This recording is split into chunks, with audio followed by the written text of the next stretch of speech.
बच्चों, आज हम कक्षा 10 में प्रश्नावली 6.2 के जो दूसरा प्रश्न है उसको करने जा रहे हैं। तो किसी त्रिभुज पी क्यू आर की भुजाओं पी क्यू और पी आर पर क्रमशः बिंदु ई और एफ स्थित है। तो सबसे पहले हम इसके लिए एक चित्र बना लेते हैं। त्रिभुज पी क्यू आर, आपके पास एक त्रिभुज दिया गया है। इसकी भुजाओं, पहली भुजा जो पी क्यू है उस पर स्थित कोई बिंदु ई है और इस पी आर भुजा पर कोई बिंदु एफ स्थित है। ठीक है, तो आपको ये बताना है, निम्नलिखित में से प्रत्येक स्थिति के लिए बताना है कि क्या ई एफ समांतर है क्यू आर के। तो यहाँ पे अर्थात ई एफ आपको समांतर दिखाना है कि ये क्यू आर के समांतर है या नहीं है। ठीक है, तो हम सबसे पहले हमें दिया गया है पहला जो भाग है इसमें पी ई बराबर 3.9, क्यू ई या ई क्यू बराबर 3 सेंटीमीटर, पी एफ बराबर 3.6 सेंटीमीटर और एफ आर बराबर 2.4 सेंटीमीटर। तो यहाँ पे कुछ इसके मान दिए गए हैं। तो हमें ये इसके समांतर है या नहीं है, इसके लिए हम सबसे पहले इन दोनों बिंदुओं ने, इस बिंदु ने इस भुजा को किस अनुपात में बांटा है, पी ई बटा ई क्यू, हम इसे ज्ञात करेंगे। इसी प्रकार इस बिंदु ने इस भुजा को पी आर को पी एफ बटा एफ आर अनुपात में बांटा है। इन दोनों अनुपातों को हम ज्ञात करेंगे। ठीक है, यदि ये दोनों अनुपात समान आ जाते हैं तो इसका अर्थ ये हुआ कि ई एफ समांतर आ जाएगी आपकी क्यू आर के। ठीक है, तो यहाँ पे देखिए, अब हम सबसे पहले पी ई, क्योंकि ये ई बिंदु ने इसको यहाँ पर काटा है, तो इस भुजा का जो अनुपात हुआ तो पी ई बटा ई क्यू ज्ञात करेंगे। तो पी ई बटा ई क्यू बराबर आपके पास पी ई का मान दिया गया है 3.9 बटा ई क्यू बराबर आपके पास 3।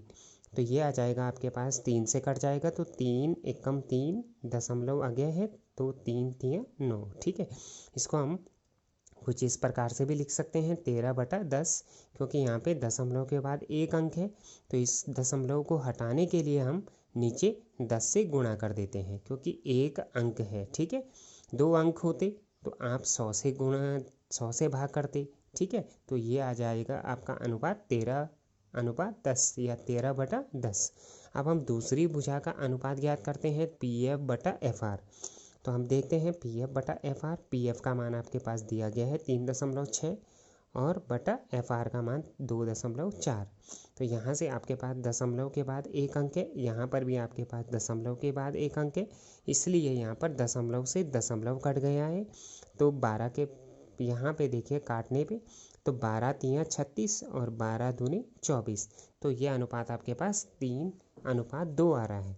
क्योंकि देखिए ये दोनों अनुपात बराबर नहीं है, क्योंकि इस भुजा का अनुपात 13/10 आया और दूसरी भुजा का अनुपात आपका 3/2 आया। ये दोनों अनुपात बराबर नहीं है, चूँकि पी ई बटा ई क्यू बराबर नहीं है पी एफ बटा एफ आर के, अतः ई एफ जो ये ई एफ होगी वो क्यू आर के समांतर नहीं है। ठीक है, तो इस प्रकार से हम इस तरह के प्रश्नों को करेंगे। अब हम दूसरा जो इसका भाग है, हमें इसी में पी ई दिया गया है, क्यू ई दिया गया है, पी एफ दिया गया है और एफ आर दिया गया है।